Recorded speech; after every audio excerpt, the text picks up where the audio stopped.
The Labor Department says the rate of inflation, which measures how much prices are rising, fell to 3.2% in October. This is a significant drop from the high point of 9.1% about a year and a half ago. The decrease comes after aggressive interest rate hikes from the Federal Reserve, which makes borrowing expensive, slowing spending and investment. That drop in demand encourages retailers to lower prices to bring back customers. But inflation is still above pre-pandemic levels. Before 2021, the last time rates were above 3% was 2011. Compared to the last 80 years, today's inflation rate is lower than peaks in the 80s, 70s, and after World War II. One place Americans can see lower prices is at the gas pump. AAA says the national average for a gallon of regular gas is $3.35. That's down 26 cents from a month ago.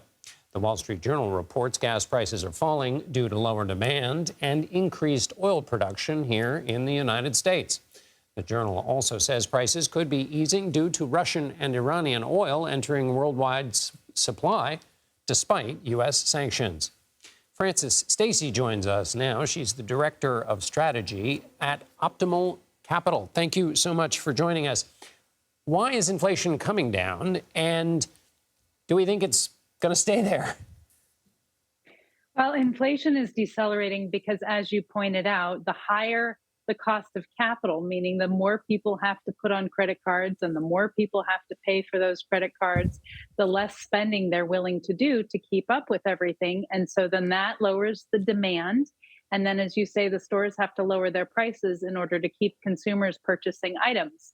And even though inflation is decelerated a tremendous amount from going up 9.1%, it's still going up. Prices are still going up. They're just going up at a slower rate. So this is putting more and more pressure on consumers.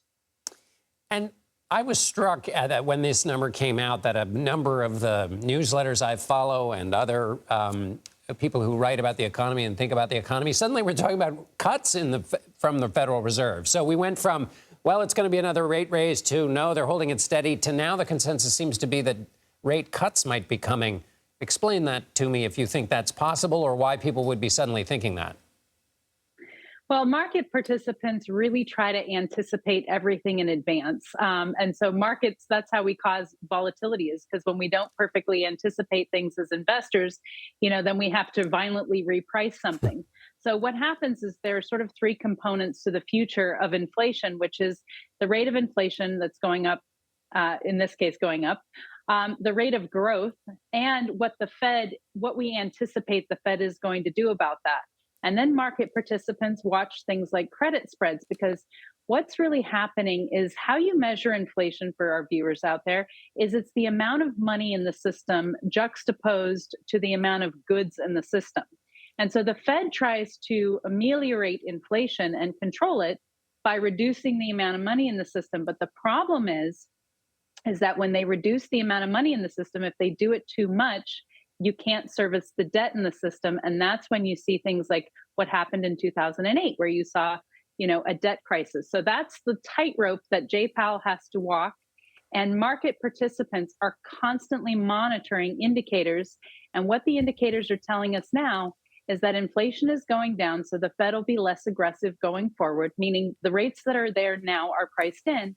And they're not seeing any of the quintessential signs that we have problems in the credit markets, with credit spreads and things like that going higher. So we're in this very sweet spot where these interest rates have gone up tremendously. Inflation has dropped. We don't have credit problems. And so markets rallied on that today.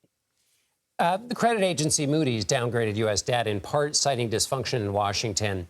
So we've just seen a vote to continue funding the government for a little while longer. But the dysfunction is still in Washington. How might that affect the future of credit and of interest rates? Well, the thing about it is that basically the Federal Reserve has been lowering its balance sheet, basically, which is reducing the money supply. Some of the buffer that comes into the money supply is the fiscal spending. So personally, I'm glad to see moderation win the day. And I'm glad to see that market participants have some sort of consistency to price in the market. The risk of the government shutdown and the fracas in Washington not being able to reach an agreement is entering volatility and uncertainty and risk into the marketplace, which tends to kind of hurt investors. We don't have a choice. We have to service the debt. We have to fund the government. The government cannot cease to exist. And so, even though the fiscal spending was very, very high during COVID, you have to bring it down very, very slowly. You have to ameliorate it. You have to, take these things into account very, very slowly because people are dependent upon it. Frances Stacey with Optimal Capital. Thank you so much for walking us through all that. Appreciate it. My pleasure.